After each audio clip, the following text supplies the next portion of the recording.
दोस्तों, पिछले वीडियो में हम लोगों ने संस्कृत के विद्वानों द्वारा काव्य की दी गई परिभाषाओं को देखा हुआ है। अब इस वीडियो के अंतर्गत हम लोग अंग्रेजी विद्वानों द्वारा तथा हिंदी के विद्वानों द्वारा काव्य की दी गई परिभाषाओं को यहाँ पर देखते हैं। पाश्चात्य विद्वानों ने काव्य के बारे में अपने कुछ विचार प्रकट किए हुए हैं। वही विचार जो है उनकी जो काव्य के परिभाषाओं के माध्यम से या उनके काव्य के लक्षण के माध्यम से जो है हम यहाँ पर देखते हैं। सबसे पहले इनसाइक्लोपीडिया ऑफ ब्रिटानिका, इसमें काव्य लक्षण पर प्रकाश डालते हुए लिखा गया है कि poetry is art work of poet, कवि का कार्य ही कला काव्य है।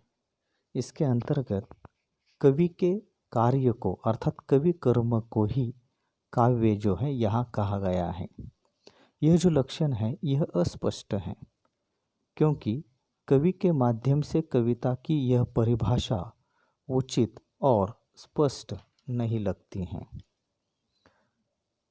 दूसरे जो पाश्चात्य विद्वान हैं विलियम वर्ड्सवर्थ, उनके मतानुसार poetry is the spontaneous overflow of powerful feelings. It takes its origin from emotion recollected in tranquility.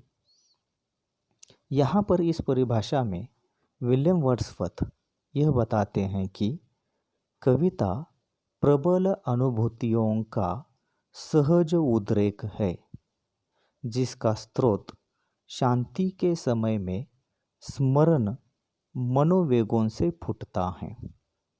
यहाँ हम देखते हैं कि वर्ड्सवर्थ जी का यह कहना है कि poetry is the spontaneous overflow of powerful feelings. Spontaneous मतलब सहज या स्वाभाविक या स्वयं स्फूर्ति से, ओवरफ्लो मतलब उमड़ आना, पावरफुल फीलिंग्स मतलब व्यक्ति के अंदर उमड़ने वाले जो आवेग हैं, जिन्हें मनोवेग कहा जाता है या भाव कहे जाते हैं।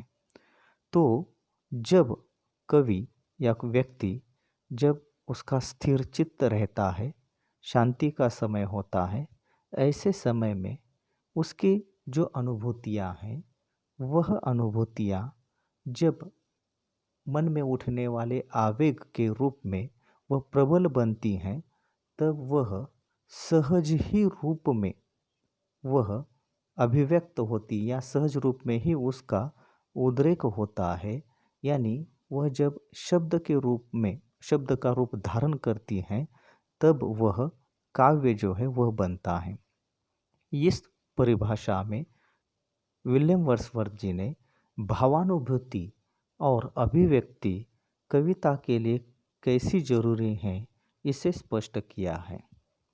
अगले जो विद्वान हैं जिनका नाम है मैथ्यू अर्नाल्ड, इनके मतानुसार poetry is at bottom a criticism of life.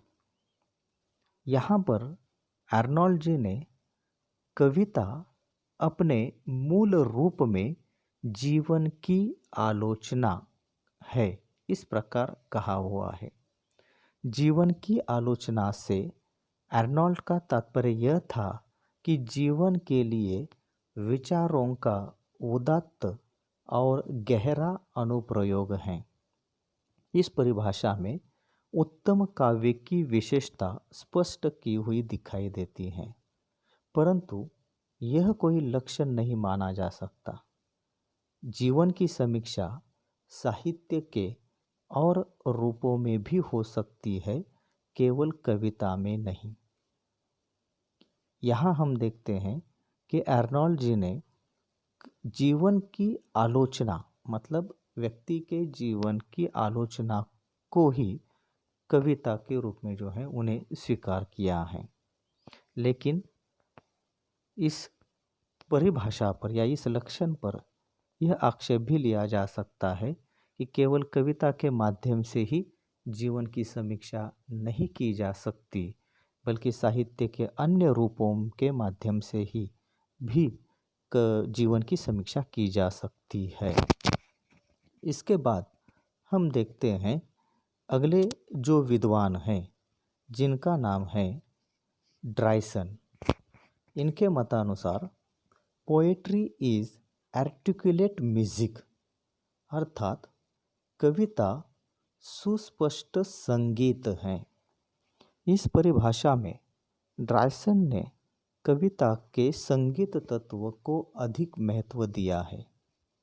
संगीत कविता का एक अंग है, परंतु वह अनिवार्य अंग नहीं है। संगीत केवल सुनने की वस्तु होती है, तो कविता अध्ययन, पठन और मनन से आनंद देने वाली वस्तु है। अतः यह परिभाषा परिपूर्ण नहीं मानी जा सकती। अगले जो विद्वान हैं कॉलरिज।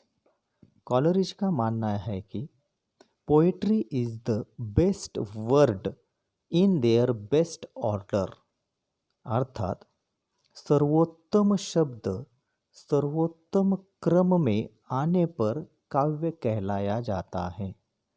कॉलरिज ने यहाँ पर जब व्यक्ति के मन में उमड़ने वाले भाव या विचार, जब वह सर्वोत्तम शब्द अति उत्तम शब्दों में और सर्वोत्तम क्रम में जब वह आ जाते हैं, तब उसे काव्य कहा हुआ दिखाई देता है। अब यहाँ पर प्रश्न यह निर्माण होता है कि सर्वोत्तम शब्द कौन से हैं और इन शब्दों का सर्वोत्तम क्रम कैसे लगाया जा सकता है। यहाँ शब्दों के क्रम तथा शब्दों के बारे में संदिग्धता होने के कारण यह परिभाषा अस्पष्ट लगती हुई दिखाई देती है। अगले विद्वान है डॉक्टर जॉनसन।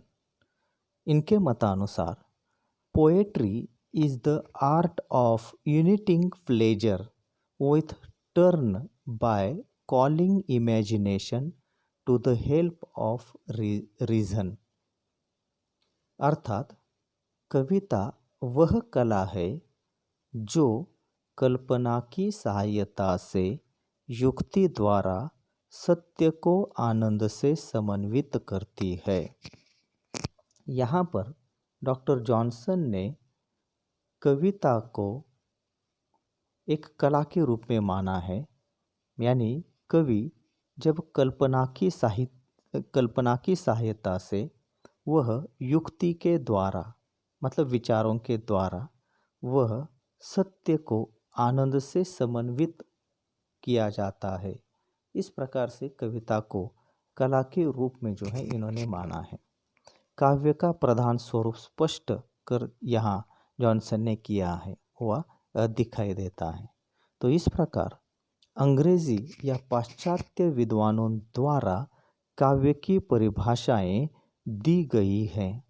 इन परिभाषाओं में कविता के सभी अंगों को व्यक्त करने का प्रयास किया हुआ है, किंतु इनमें से एक भी परिभाषा परिपूर्ण नहीं है जो कविता के सभी अंगों पर प्रकाश डालती हैं। इसके बाद अब हम लोग कविता की हिंदी विद्वानों द्वारा दी गई परिभाषाओं को देखते हैं।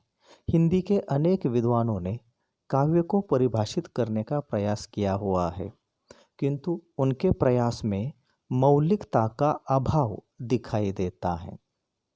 इसका कारण यह है कि यह हिंदी के विद्वान या तो संस्कृत काव्यशास्त्रियों से प्रभावित हैं या पाश्चात्य काव्यशास्त्रियों से।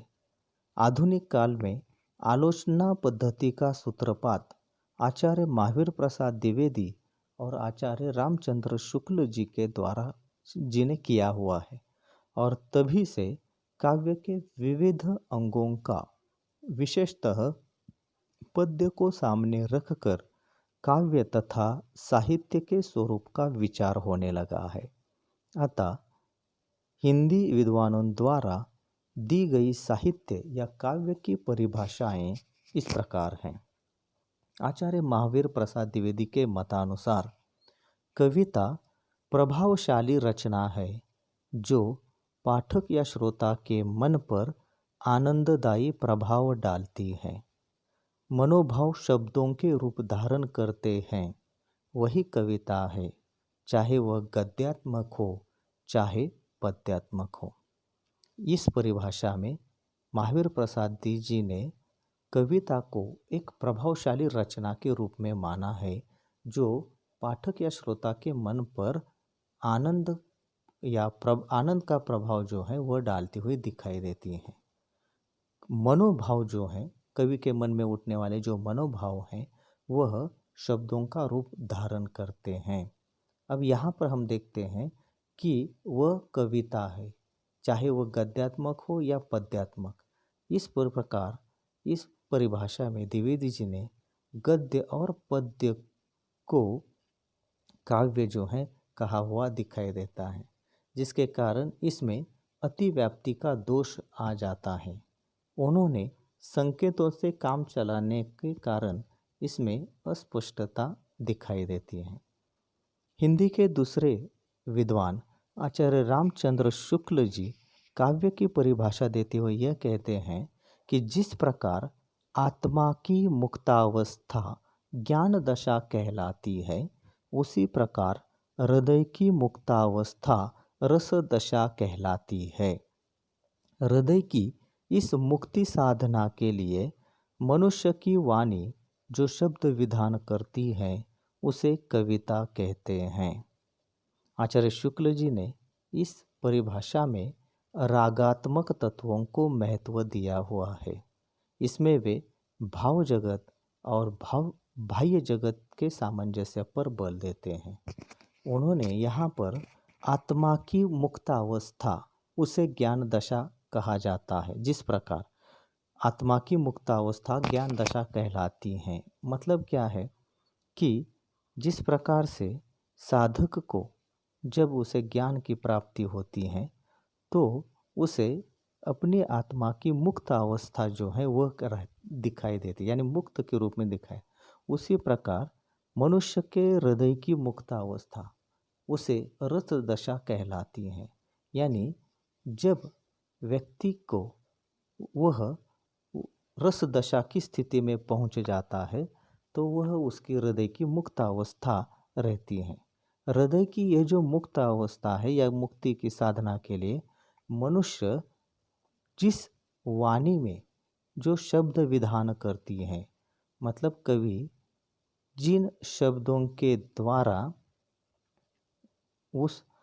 जिन शब्दों का वह प्रयोग करता है उसे कविता जो है कहा जाता हुआ दिखाई देता है।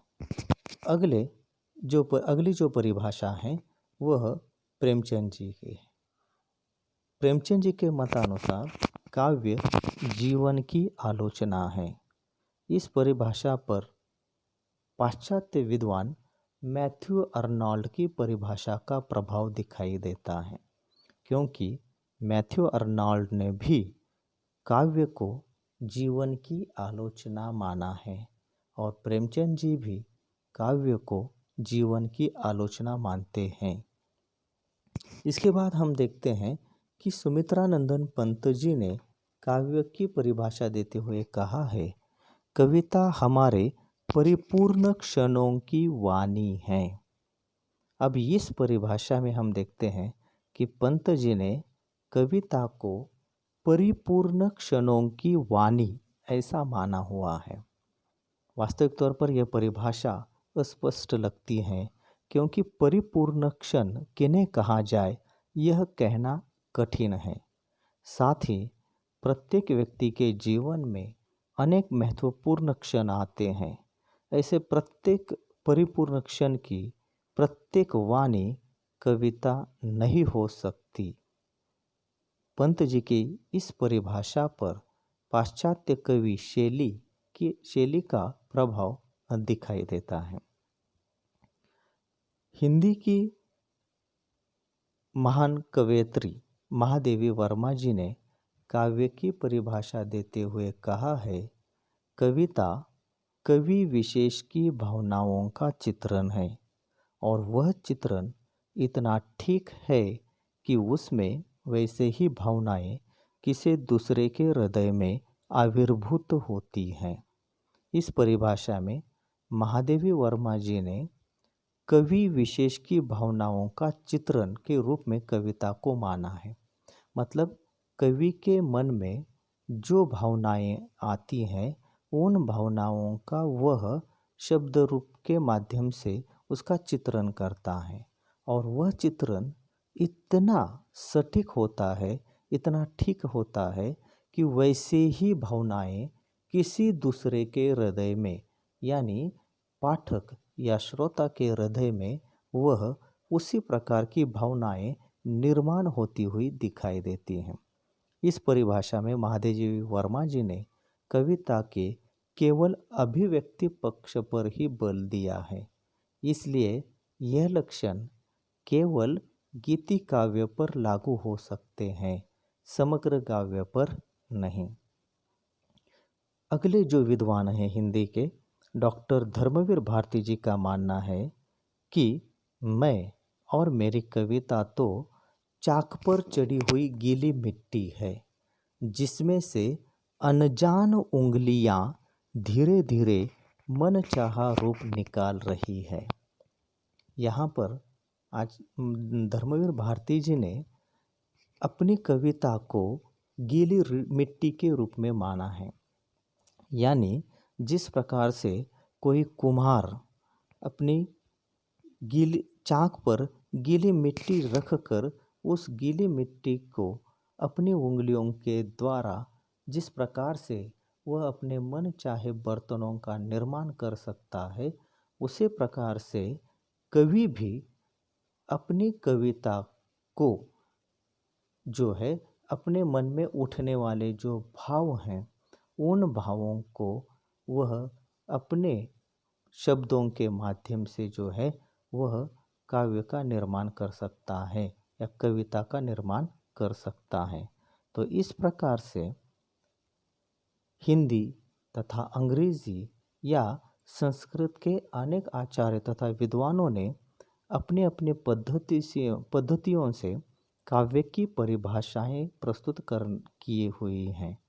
अपनी अपनी दृष्टि से विद्वानों ने काव्य के किसी विशेष अंग यानी कि रस, अलंकार, वक्रोक्ति, सौंदर्य, रमणीयता आदि को महत्व दिया है, लेकिन किसी ने भी काव्य की सर्वांग परिपूर्ण ऐसी निश्चित परिभाषा नहीं दी है, क्योंकि काव्य या साहित्य समाज का दर्पण होता है। समाज की नित्य प्रति घटनाएं कविता में आती हैं और इसलिए कविता का स्वरूप दिन ब दिन बदलता जा रहा है। इसलिए कविता की कोई निश्चित परिपूर्ण परिभाषा करना संभव नहीं है। फिर भी इन परिभाषाओं में काव्य के जो लक्षण बताए गए हैं उनके माध्यम से काव्य के स्वरूप को अवश्य समझा जा सकता है। कविता के जो लक्षण अथवा विशेषताएं निर्धारित की जा सकती हैं वह इस प्रकार हैं: सरलता, वास्तविकता, रसमयता, प्रभावोत्पादकता, आत्माभिव्यक्ति, अंतरंगता, संकल्पनात्मकता, रचनात्मकता, अद्वैत भावना और अखंडता, सक्रियता और रहस्यमयता आदि काव्य के लक्षण या विशेषताएं माने जा सकते हैं। इन लक्षणों के आधार पर कवि अपने काव्य का सृजन करता है।